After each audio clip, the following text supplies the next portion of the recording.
Hi everyone, this is Algebra 1, lesson 4-4, linear inequalities in two variables. In this lesson, we'll be able to graph solutions to linear inequalities in two variables. Some vocabularies that we're going to look at in this lesson are linear inequality in two variables, and also a solution of a linear inequality in two variables. So if you remember from topic 2, topic 1, we looked at some inequalities and how to solve inequalities, especially with absolute values. Here, we're going to revisit inequalities with two variables. So let's look at model and discuss question. A flatbed trailer carrying a load can have a maximum total height of 13 feet 6 inches. The photograph shows the height of the trailer before a load is placed on top. What are the possible heights of loads that could be carried on the trailer? So first, what do you know from the information provided? First, you know the maximum total height of the trailer with its load and the height of the trailer without its load, right? So what type of model could represent the situation in part A? And we're going to explain it. So if we look at the situation, we're looking at possible heights of load, right? And it talks about maximum total height. So we don't have a one solution that needs to be met, right? So in this case, we're going to use inequalities because it shows all the possible solutions that's under the maximum. So inequality could be represented because there are several possible heights of loads that can be carried.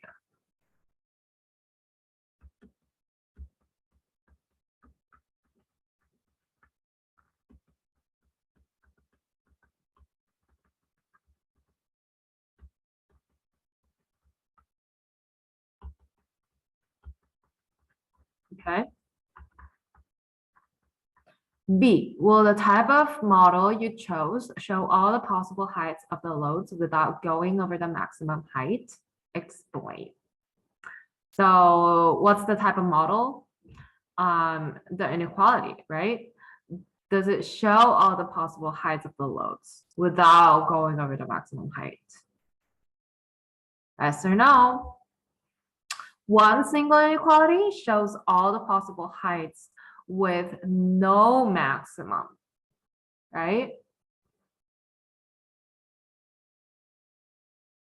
So, so this one.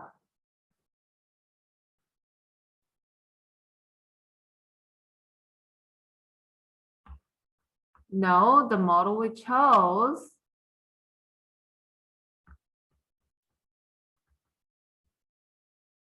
is not gonna show all the possible heights because a single inequality will show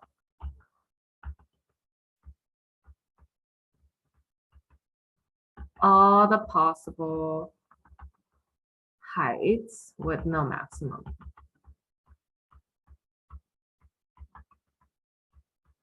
Okay. So interpret the solutions of the model. How many solutions are there? The trailer can carry a load that's how many inches or less? So there are 12 inches in 1 foot. Okay.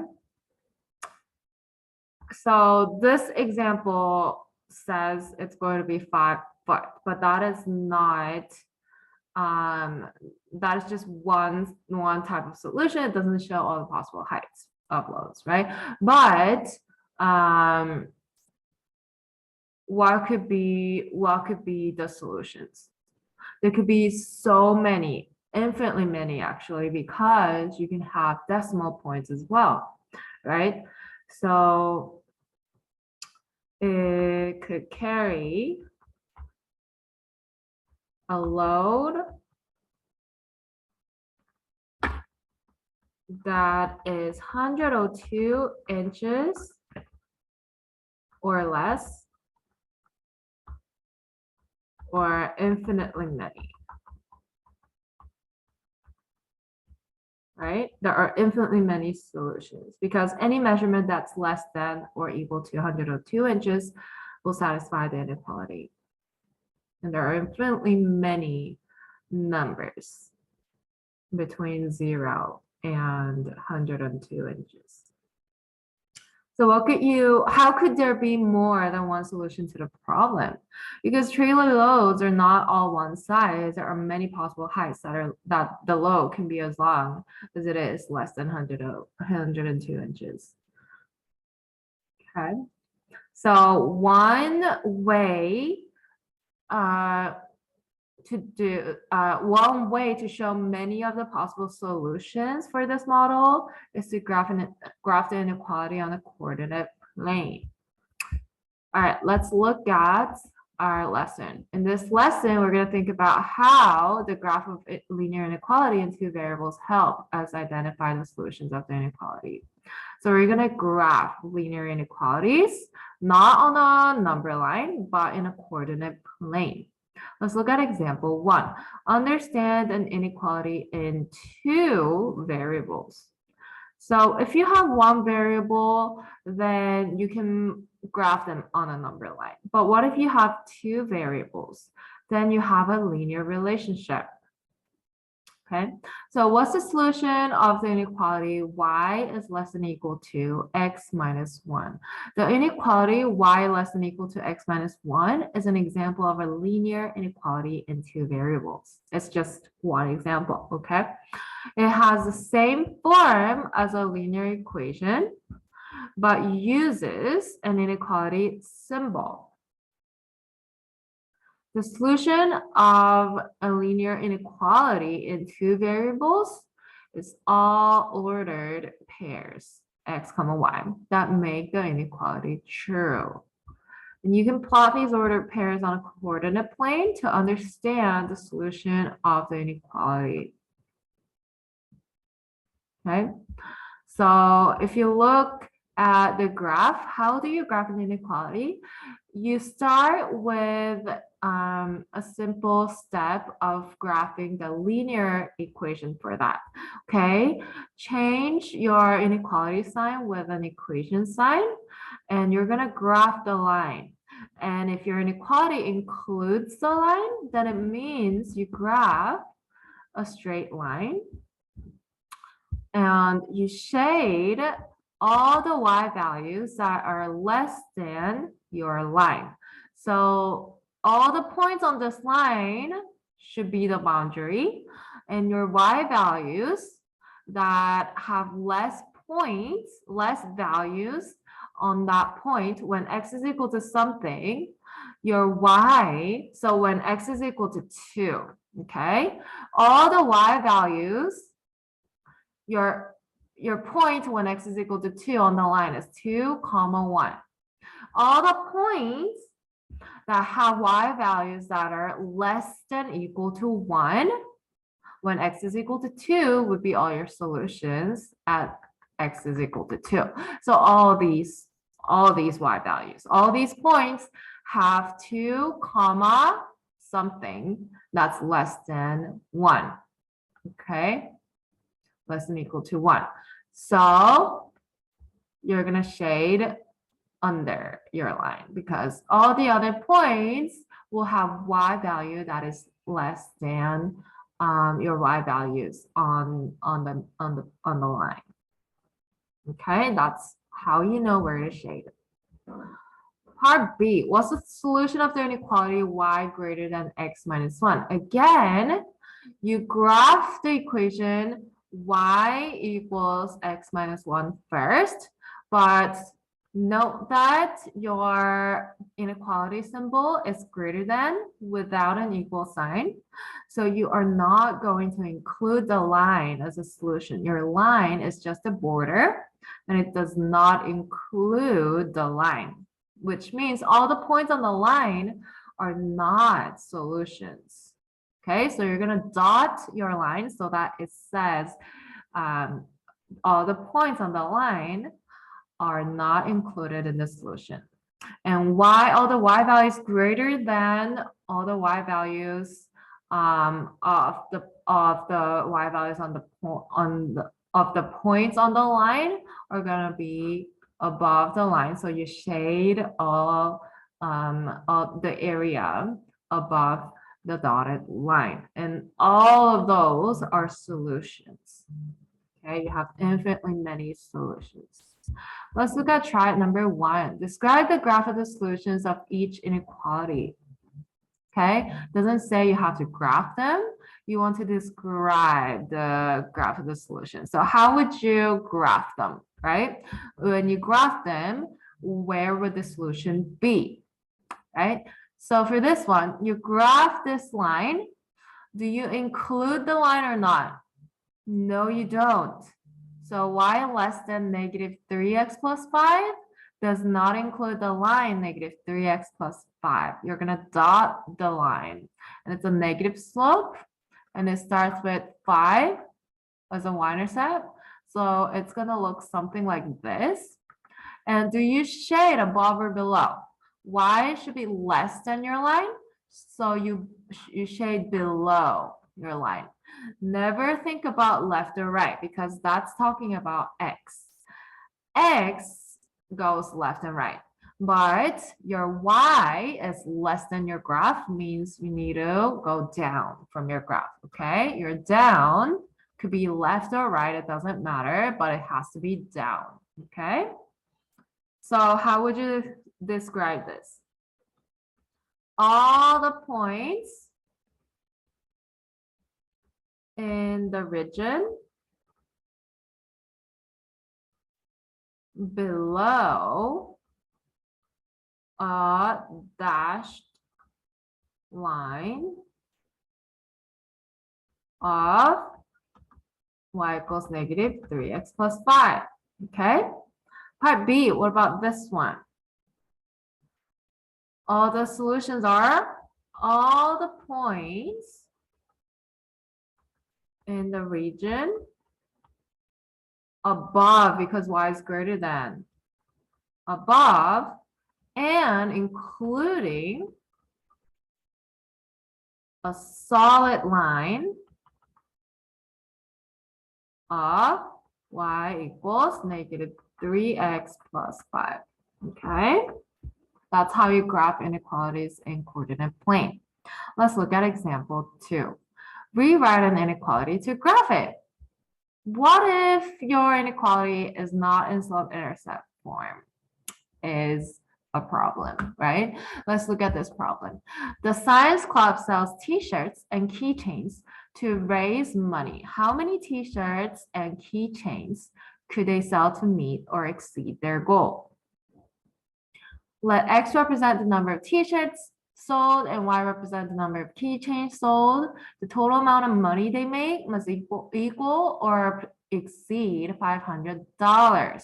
So you will write the inequality 10x plus 2y is greater than or equal to 500.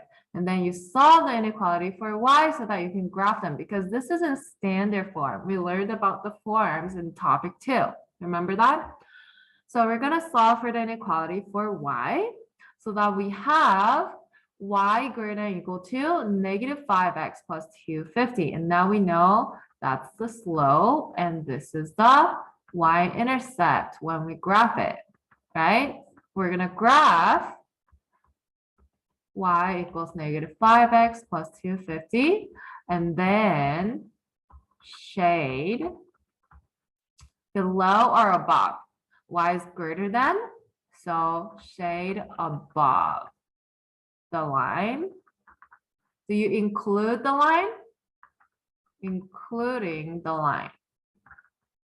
So the line should be solid, okay?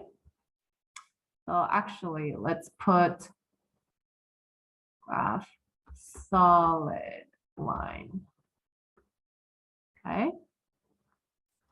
So those are the steps for graphing them. If they're not in slope-intercept form, you need to change them to slope-intercept form and graph them. Okay. Triad number 2. Will the science club meet their goal if they sell 30 t-shirts and 90 keychains? Explain in terms of the graph of the inequality. So looking at our graph, will it meet the goal if they sell 30 t-shirts and 90 keychains? What is that as a point? X represents the number of t-shirts, Y represents the number of keychains. So number of t-shirts is 30, so X is 30, and Y is keychain is 90. So your point 30, 90, is it a solution? Is what the question is asking. Is 30, 90 a point of solution? Let's see. 30, 90 is that, where is 90? So that's 80, 160, so that should be 120. And that should be 100, so 90 should be 1/4 unit.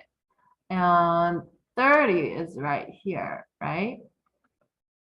Ooh, is it exactly on the line or is it slightly off the line?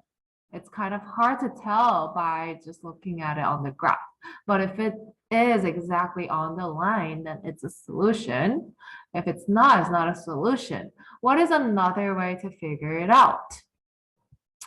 By graphing, you can see if they're obviously out or if they're obviously in part of the solution, right? But if it's kind of tricky, you have to look at it, check out algebraically. Use this equation, inequality. Y greater than or equal to -5x plus 250.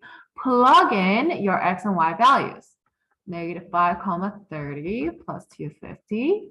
Is it less than or equal to your y, 90? Okay, so let's simplify this. -5 times 30 is going to be -150 plus 250 is going to be 100, right? Is 100 less than or equal to 90? No, not true. Okay. So this 30, 90 is not part of a solution. So no. Right? It is not part of the shaded area.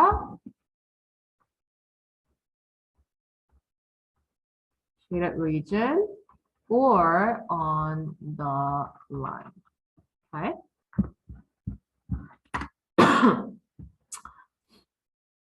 And if they sell 30 t-shirts and 90 keychains, they will only make $480. So they're not going to be able to make it. Let's look at example 3. Write an inequality from a graph. What inequality does the graph represent? So when you look at the graph, can you think backwards and try to figure out the inequality from the graph? Let's see. Determine the equation of the boundary line. So if you look at the inequality here, you see some shaded area, you see a line, and you notice that the line is solid and bold. So what can you say? Your inequality will have an equal sign. It's going to include the line, right? So then, and you look at the shaded region. Is it above or below the line? Yeah, it looks like it's above the line. So your inequality symbol must be y is greater than or equal to. Okay, now how do we figure out the rest of the inequality? We have to look at the equation. It's very similar. It's very much like writing the equation of the line using the graph. So after you figure out that this shaded region is going to be y is greater than or equal to, you just need to worry about the equation.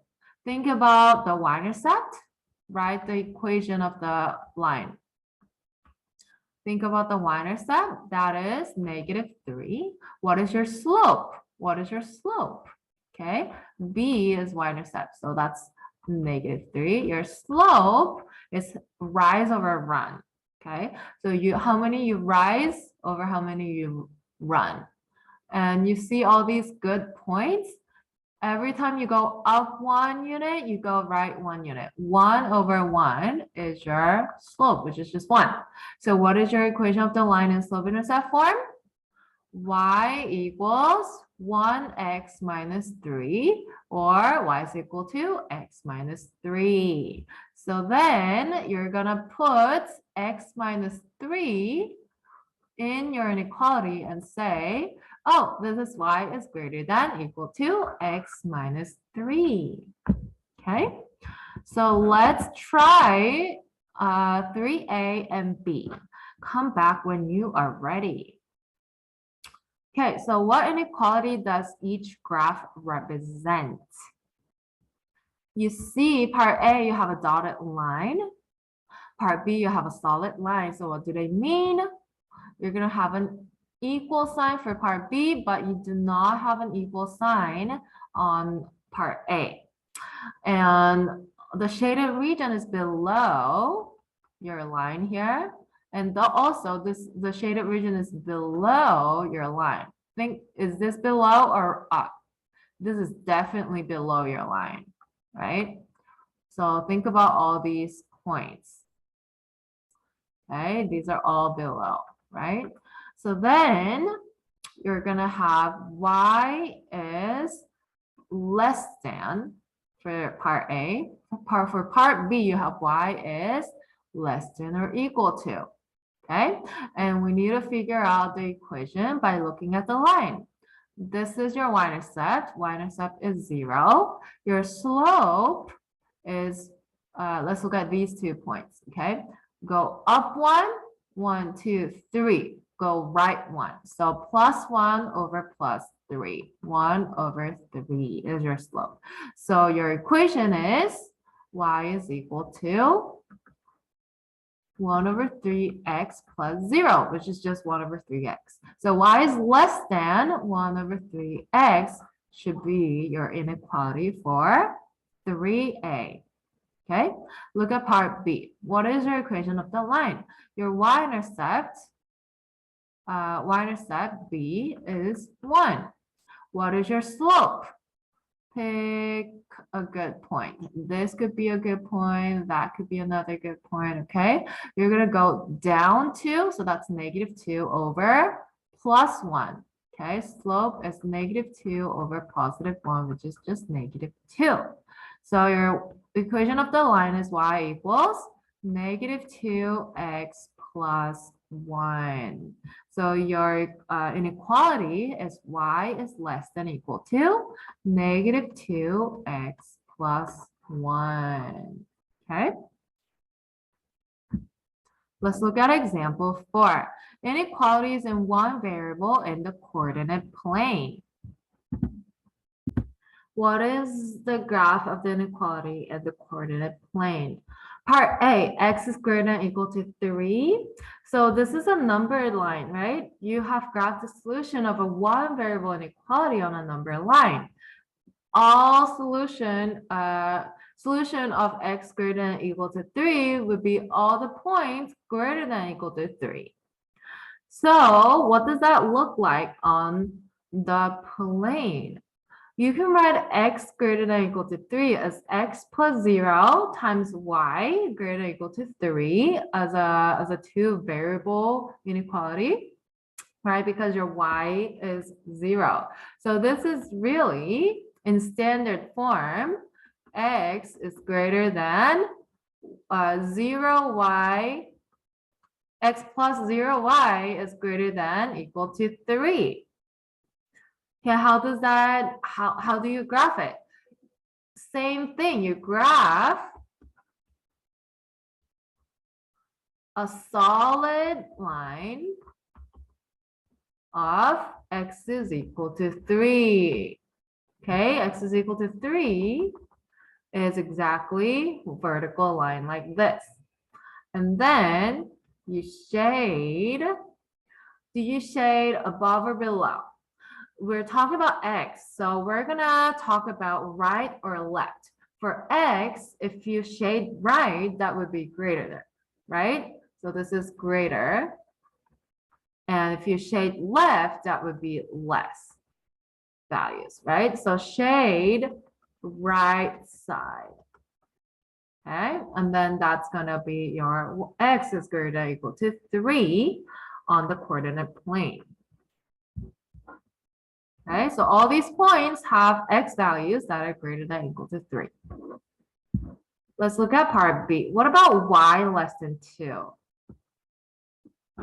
Right, you have a horizontal line because you're graphing a dotted line or a dashed line of y equals 2. You know how to graph y equals 2. And think about a vertical number line. Your y has to be less than 2. So you're going to go down, right? So shade down. And then you have y is less than 2. So let's try graphing our inequalities on parts A and B on your Triad. Come back for answers. Okay. So when you are graphing y greater than -2, you graph a dashed line of y equals -2. So this is your -2, right? And then y has to be greater than, so you graph above your line, the area above your line, okay? That's part A. Part B, x less than or equal to 1. Okay, that's y-axis, this is x-axis, your y equals 1 is here. And you graph a solid line of x is equal to 1. And x needs to be less than or equal to 1, so you shade left. Okay, and that should be your solutions. All right, that should be it for our lesson. Let's summarize our lesson. We learned in linear inequalities in 2 variables and how to graph them. So if you have linear inequalities in slope-intercept form, you can graph them using a dashed line or a solid line and shade either above or below your equation, depending on your inequality. Okay, so that was lesson 4-1, linear inequalities in 2 variables. We will continue learning about systems of linear inequalities in the next lesson. Thanks, guys. See you later. Bye.